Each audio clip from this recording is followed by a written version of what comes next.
halkan u jooga soo dhaweynta madaxweynihii hore ee qaranka jamhuuriyadda Soomaaliland mudane Muuse Biixi Cabdi Xildiin waa madaxweyne ku suntan taariikhda horumarka waxaan u joogaaniyaa awlaadayda madaxweynaha qaranka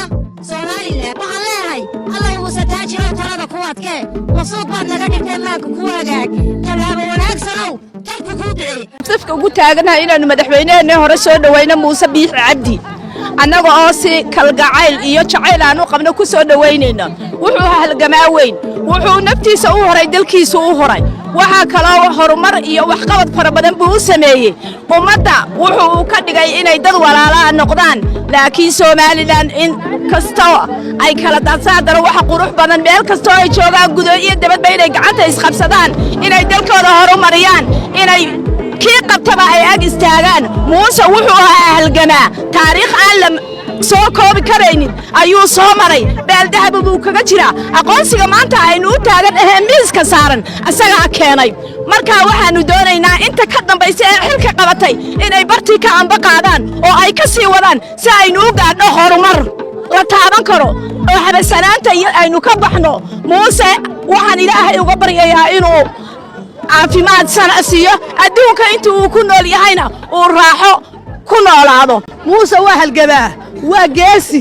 geesi qaran wuxuuna baray dad jacayl wuxuuna baray calan jacayl wuxuuna baray ciid jacayl Muuse waa geesi waa halyay wuxuu waa qaranku ku sutan yahay waa nin soo halgamay waa nin mashaahid ah qarannimada Soomaaliland waa ninka dhidibada u adkeeyay Muuse waa halyay jamhuuriyadda Soomaaliland aqoonsiga miiska saaran isaga keenay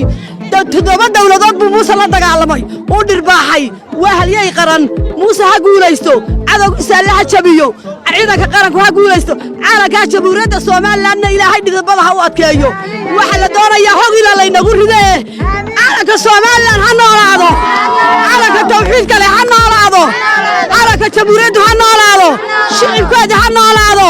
waxaan idin sheegayaa shiciba waa inaad baraarugtaan oo kacdaan hog baa laynagu ridayaa jamhuuriyadda waa la dagaalamayaa cadowgu way nagu soo wada inoo wada yimid waa inaynu fiiro gaar u yeelano haddaan shicibkii nahay waa inaan baraarugnaa waxaan bartan ku soo baxay inaan ku soo dhaweeyo mudane Muuse Biixi Cabdi madaxweynihii shanaad ee Soomaaliland Muuse Biixi Cabdi Xildiin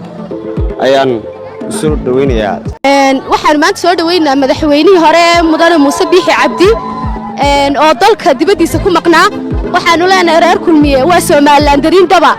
reer kulmiye waxay astaan yihiin qarannimada Soomaaliland waxaanu leenahay anagu amnigana khalkhal kuma nihin oranna mayno dadkii kursiga qabtay waa ehlu naar waxaanu leenahay Cabdiraxmaan Daacadna Ilaahay kursiga hala adkeeyo waa ehlu janne madaxweynaha iyaga markaan soo dhaweynana waxba ha jidhircoonina hoos oranna dadkan wax kale wadaanay waa geesigiyo waa halyeeyigii deehna laga gudoomo sida quruxda badan uu soo dhaweynayno cidna nabadgelyada xuma yeelayno qarannimadana gacantaasaan ku sidnaa kulmiyana gacantaasaan ku sidnaa labadaba waxaanu leenahay waan isku ilaalinaa sidaana loola socdo Soomaaliland guul waxaan ku leeyahay 7 saakan soo istaagnay calaad baan noogu soo baxday xilliga waxaan halka u taaganay waa madaxweynaha waxaan leenahay mudane madaxweyne mar soo dhawow mar kastana ku soo dhawow wadankaaga anaga ku taagan anaga ku ilaalinayna waxaananu leenahay waa nin qarannimada ku weyn tahay waxa dadka halka u wada taagay isku soo saaray soo dhawow baa leenahay madaxweyne